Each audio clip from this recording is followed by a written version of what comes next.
Always welcome साथियों। Digital class हमेशा आपके साथ। साथियों, अपनी जनरल नॉलेज की सीरीज चल रही है। जो भी कंटेंट अब तक आपने पढ़ा है और आगे इस वीडियो में पढ़ने वाले हैं, सारे नोट्स पीडीएफ फॉर्मेट में डाउनलोड किए जा सकते हैं। जिस तरह से मैकेनिकल इंजीनियरिंग के सब्जेक्ट कंप्लीट हो चुके हैं, सारे सीरीज के नोट्स आपको पीडीएफ फॉर्मेट में अवेलेबल हैं। इन नोट्सों का इस्तेमाल आप बेसिक से लेकर गेट लेवल एग्जामिनेशन तक कर सकते हैं। इससे पिछली वीडियो में साथियों हमने जाना था क्षोभ मंडल क्या होता है, फर्स्ट लेयर कौन सी है, सेकंड लेयर कौन सी है, किस नाम से जानी जाती है। तो इस प्रकार से हम स्टडी करते आ रहे थे। एटमॉस्फेयर में कौन कौन सी लेयर हैं साथियों, स्ट्रेटोस्फेयर समताप मंडल के बारे में हमने स्टडी किया था। उसमें क्या क्या इंपॉर्टेंट है वो सब जान लिया था। आप जानते हैं साथियों मीसोस्फेयर के बारे में, जिसे आप हिंदी में मध्य मंडल के नाम से पुकार सकते हैं। मध्य मंडल जिंदाबाद। तो अपना मध्य मंडल का विस्तार कहाँ तक है साथियों, ये अपना जो मीसोस्फेयर है स्ट्रेटोस्फेयर से 80 किलोमीटर तक की रेंज में है। और 80 किलोमीटर पर जाकर, जैसा आपको बताया था, किसी मंडल की रेंज स्टॉप हो जाती है या फिर जो स्फेयर है उसका पोज लग जाता है। जैसा मीसो पोज यहाँ पर आपको देखने को मिलेगा, लगभग 80 किलोमीटर पर मीसो पोज मिल जाता है। तो इस प्रकार से यहाँ पर ये रेंज इसकी कंप्लीट हो जाती है। उसके बाद नेक्स्ट मंडल स्टार्ट हो जाता है। अब ऑफ दी स्ट्रेटोस्फेयर से ऊपर लाइज दी मीसोस्फेयर, इससे ऊपर मीसोस्फेयर होता है। और जो कितना है साथियों, extend to a height of 80 kilometre, उससे ऊपर लगभग 80 किलोमीटर तक की इसकी हाइट या रेंज है, जो मीसो स्फेयर के नाम से जानी जाती है, जिसे आप हिंदी में मध्य मंडल के नाम से जानते हैं। और वहाँ पर ये रुक जाता है चेंज या फिर इसका वेरिएशन है, ये रेंज है, उसको मीसोपोज के नाम से जानते हैं। Here the temperature decreases again, यहाँ पर फिर से तापमान गिरना आरंभ हो जाता है। फैलिंग आज लो एज -90 डिग्री सेंटीग्रेड, फॉल होता है साथियों। और फॉल होते होते -90 डिग्री तक आपको फॉल देखने को मिलता है। आपने देखा था समताप मंडल में 4 डिग्री सेंटीग्रेड टेम्परेचर था।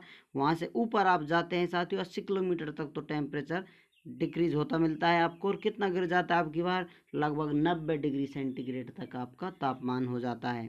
फर्स्ट लेयर में आपने देखा था -58 डिग्री सेंटीग्रेड था, यहाँ पर -90 डिग्री सेंटीग्रेड हो गया है।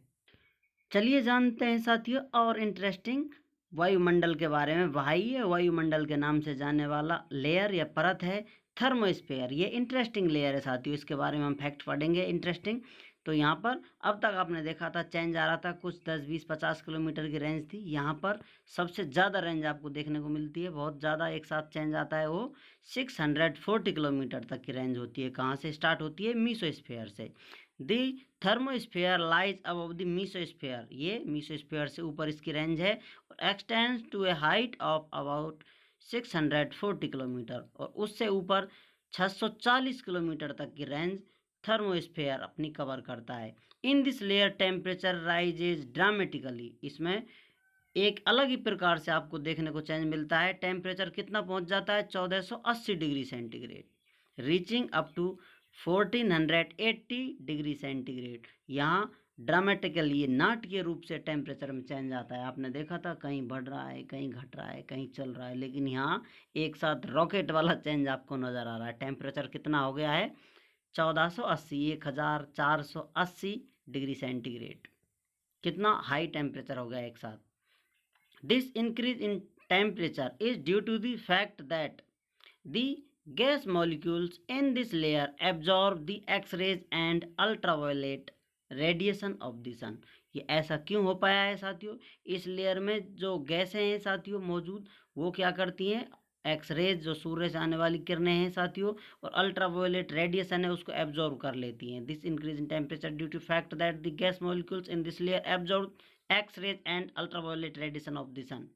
इस लेयर में जो गैस के मॉलिक्यूल हैं वो एक्स रेज को, अल्ट्रावायोलेट रेज को एब्जॉर्ब करते हैं। तो यहाँ पर आपको एक साथ टेम्परेचर में बहुत ज़्यादा अल्ट्रावायोलेट रेज, आपने सुना होगा, पराबैंगनी हिंदी में भी लिखा हुआ है। आप चाहें तो इस प्रकार से हिंदी इंग्लिश करते रहें। जैसा आपको बताया था, हम हिंदी इंग्लिश बेसिक से लेकर चल रहे हैं साथियों, आपको फैक्ट याद रखने हैं। अब आप में देखना होगा कि रेंज कितनी है, कौन सी गैस होती है, टेम्परेचर क्यों चेंज आता है। सिर्फ ये पॉइंट आपको क्वेश्चन में आते हैं तो आसानी से आप बता सकते हैं। यदि आप थ्योरेटिकल पार्ट कवर करते हैं तो आपके ऑप्शनल तो यूं ही सॉल्व हो जाते हैं, क्योंकि आपके पास अंडरस्टैंडिंग होती है कॉन्सेप्ट की, कौन से कॉन्सेप्ट में क्या कुछ हो रहा है, किस प्रकार से चेंज आ रहा है। तो यहाँ पर आपको तापमान बहुत ज़्यादा मिल गया है। और इसमें कुछ और भी चेंज नज़र आता है साथियों, इसमें आयन बन जाते हैं। इसको आयन स्फीयर के नाम से भी जाना जाता है।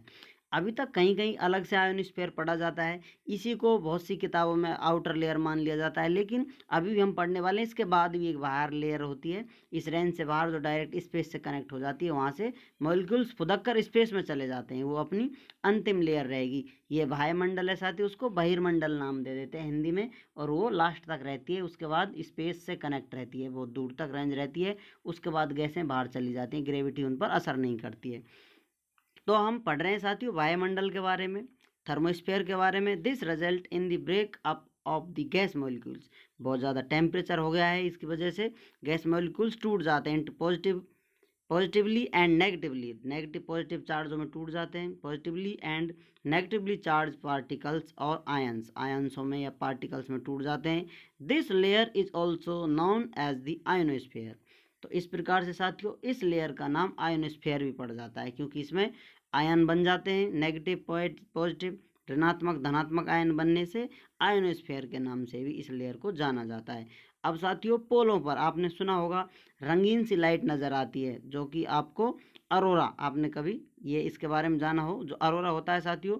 अब इसी जो रेंज है अपनी, या ये वायुमंडल है अपना, थर्मोस्फीयर है, इसमें ये सब चेंज होता है, तो इसके टेम्परेचर चेंज से, इनके आयनों की वजह से आपको रोशनी नज़र आती है रंग बिरंगी, जो आप पोलों से देखेंगे तो आपको अलग ही वातावरण नज़र आता है, उसको अरोरा के नाम से जाना जाता है, जो कि पोलों पर दिखाई देता है। अरोरा का लुत्फ उठाने के लिए आपको पृथ्वी के पोलों पर जाना होगा, वहाँ जाकर आप ये रंगीन नज़ारे देख सकते हैं, और ये सब इसी रेंज का कहें या इसी मंडल का चमत्कार है, या फिर आप कहें थर्मोस्फीयर का अपना विस्तार है। नेक्स्ट पॉइंट जान लेते हैं साथियों, the electrically charge gas molecules of the thermosphere reflect radio waves from the earth back into space, thus this layer also help in long distance communication. अब ये लेयर है साथियों, पृथ्वी है, पृथ्वी से बहुत सारी लेयर बनती आ रही हैं, इस प्रकार से लेयर बनती आई हैं।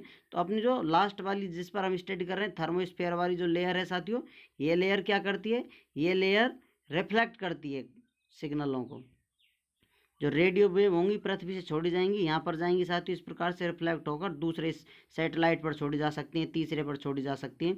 यदि आप इधर कोई वेव छोड़ना चाहते हो तो इस प्रकार से रिफ्लेक्शन से वेव छोड़ेंगे, क्योंकि इधर तो आप पृथ्वी के आर पार करेंगे, उसके अपेक्षा इस प्रकार रिफ्लेक्ट करेंगे, तो रेडियो वेवों को रिफ्लेक्ट करने में इस लेयर का बहुत ज़्यादा इंपॉर्टेंट रोल होता है। यदि आप कम्युनिकेशन करना चाहते हैं स्पेस से, आपको कुछ कम्युनिकेट करना है, तो इस प्रकार से आप उसको दे सकते हैं, उसको गति दे सकते हैं, रिफ्लेक्शन में हेल्प कर सकते हैं। लॉन्ग डिस्टेंस कम्युनिकेशन के लिए ये लेयर बहुत ही सपोर्टिव हेल्प करती है कम्युनिकेट करने के लिए। ये लेयर है पृथ्वी के अंदर भी रिफ्लेक्ट करती है, और बाहर जिस प्रकार भी आप देखना चाहें, इस रेंज को वेस्ट करने के लिए, रेडियो वेव में वेरिएशन देने के लिए आपको बहुत हेल्प करती है। The electrically charge gas molecules of the thermosphere reflect radio waves from the earth back into space, पृथ्वी से वापस स्पेस में भेजना हो तो भी ये हेल्प करती है। Thus this layer also help in long distance communication. तो इस प्रकार से अपना बहुत लंबा डिस्टेंस का कम्युनिकेशन करना हो तो आप इसकी हेल्प लेकर अपनी सैटेलाइट सेट कर सकते हैं, इन वेव्स का इस्तेमाल कर इस परत का भी इस्तेमाल कर सकते हैं। और यही लेयर है साथियों, जो बाहर से कुछ आता है पृथ्वी पर, उसका कचरा आता है, मीटियोर्स आते हैं, जो पिंड उल्काएँ आती हैं पृथ्वी पर, उनको रास्ते में जलाकर ख़त्म कर देती है। ऐप चलित सैटेलाइट होते हैं जो बाहर घूमते रहते हैं, पृथ्वी की कक्षा से आप कुछ रेंज में, उसकी ग्रेविटी की रेंज में करते हैं, कोई कक्षा फिक्स कर लेते हैं, उस कक्षा पर वो घूमता रहता है, और उसका चलन खराब हो जाता है, डायरेक्शन चेंज आ जाती है, भटक जाता है रास्ते से, तो अप्रचलित सैटेलाइट हैं, उनको भी यहाँ ये नष्ट कर देती है, पृथ्वी तक नहीं आने देती है। The thermosphere also protect us from meteors and obsolete satellites, ये मीटियोर्सों से और अप्रचलित उपग्रहों से, या फिर आप कहें छोटे मोटे सैटेलाइट हैं जो आप कृत्रिम हो सकते हैं, नेचुरल आर्टिफिशियल हो सकते हैं, उनसे हमें प्रोटेक्ट करती है। बिकॉज इट्स हाई टेम्परेचर, क्योंकि इसका जो बहुत ज़्यादा तापमान होता है वो सब कुछ जला देता है भाई। 1480 डिग्री सेंटीग्रेड तापमान अपने आप में बहुत बड़ी रेंज है, जो बहुत कुछ जलाकर ख़त्म कर देता है। Burn up nearly all the debris coming toward the earth, जो भी कुछ कचरा गार्बेज आता है स्पेस से पृथ्वी की तरफ, पहले उसका इन परतों से सामना करना होता है, उसके बाद ये सब कुछ नष्ट कर देती है, तो हमें बहुत ज़्यादा सिक्योर एनवायरनमेंट पृथ्वी पर प्राप्त होता है, जिससे जीवन फलने फूलने में बहुत हेल्प मिलती है, अन्यथा कोई कुछ आता और शायद आपको बर्बाद कर कर चला जाता। इसके बाद अपनी अंतिम लेयर होगी, उसके बाद टॉपिक चेंज हो जाएगा। उम्मीद करते हैं साथियों सीरीज आप एंजॉय कर रहे होंगे। जो भी कुछ अब तक आपने पढ़ा है वो आपके समझ में आ रहा होगा। एक्स्ट्रा नोट आप इसमें डालना चाहते हैं तो आपके लिए जगह जगह स्पेस रहता है, और आपको एक राय रहती है कि आप बीच बीच में नोट्सों के ब्लैंक पेज डालते रहें, जिससे अपने भी इंपॉर्टेंट पॉइंट आप इसमें डाल सकें। चैनल को सपोर्ट करने के लिए, वीडियो को अंत तक देखने के लिए दिल की गहराइयों से आपका बहुत बहुत धन्यवाद। मिलते हैं नेक्स्ट वीडियो के साथ। जय हिंद, वंदे मातरम।